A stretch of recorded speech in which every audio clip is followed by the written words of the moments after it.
Hello বন্ধুরা, কেমন আছো তোমরা? আশা করছি সবাই ভালো আছো। আজকে আমি তোমাদের জন্য তৈরি করব খাসির রেওয়াজি।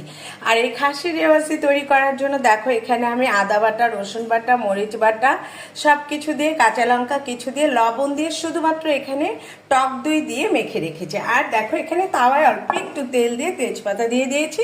এখন এই যে মেখে রাখা, ম্যারিনেট করা যে মাংসগুলি, এগুলিকে এখন আমি এখানে দিয়ে দেবো।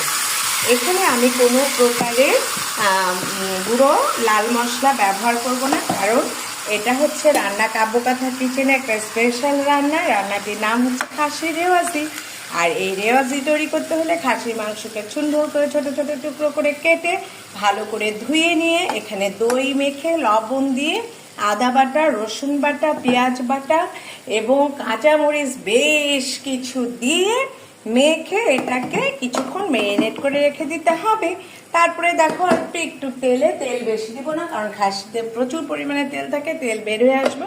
এখন আমি ঢেকে দিব, আর ঢেকে রেখে কিছুক্ষণ অপেক্ষা করব এখানে পানি দেওয়ার জন্য। যখন এটা ভালো মতো একটু কষে কষে আসবে ভালো হয়ে, তখন এখানে পানি দিতে হবে। এবং আর কিচ্ছু না, গুঁড়া মশলা কিচ্ছু না। নামাবার আগে শুধুমাত্র তোমরা যদি দিতে চাও একটু জিরার গুঁড়ি দিতে পারো। দেখো, যেটা আমার কড়াই থাকে এখানে। তারপর তোমাদের বলতে ভুলে গেছি, এই মেখে রাখা এখানে আমি দারচিনি তো ব্যবহার করি না, কারণ তোমাদেরকে আগেই বলেছি আজকালকার দারচিনিগুলো এত গুঁড়ো গুঁড়ো থাকে যে এটাকে দিতেই আমার ইচ্ছে করে না। এই জন্য যে কি জানি আবার গলায় বেঁধে টেঁধে যায় নাকি। দেখো কালারটা কত সুন্দর হয়ে এসেছে। এখানে আমি কোনো হলুদ ব্যবহার করিনি, শুধুমাত্র আলু যে ভেজেছি সেটার মধ্যে এখানে দিব। এবং এখানে আমি কোনো প্রকারের হলুদই গ্রহণ করব না, এটাকে আমি দেব না। এটাকে আমি ঢেকে দিব এবং এই আস্তে জালে এটা হতে থাকবে। এবং কিছু পরিমাণ পানি যখন আধা সিদ্ধ হয়ে আসবে দেবো। এবং নামাবার আগে এই যে আলু টকটকা করে ভেজে রেখেছি, আলুগুলিকে দিয়ে দিব। বা আমার তৈরি হয়ে গেল খাসির রেওয়াজি। তোমরা ভালো থেকো, সুস্থ থেকো।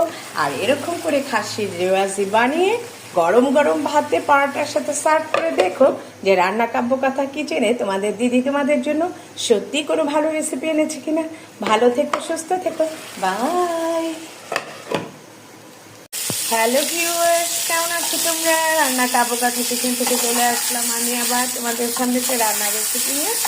আজকে আমি দেখো রান্না করছি চান্দা মাছ। আজকে এই চান্দা মাছ আমি রান্না করব। এই যে দেখো, চান্দা মাছ আমি আমার ঘরের লোক অনুযায়ী 3 টুকরা নিয়েছে। এবং এখানে দেখো বেগুন কেটে নিয়েছে, আমি তোমাদেরকে দেখিয়ে দেবো।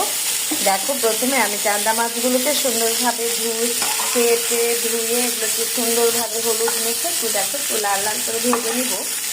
লাল লাল করে ভেজে না নিলে পরে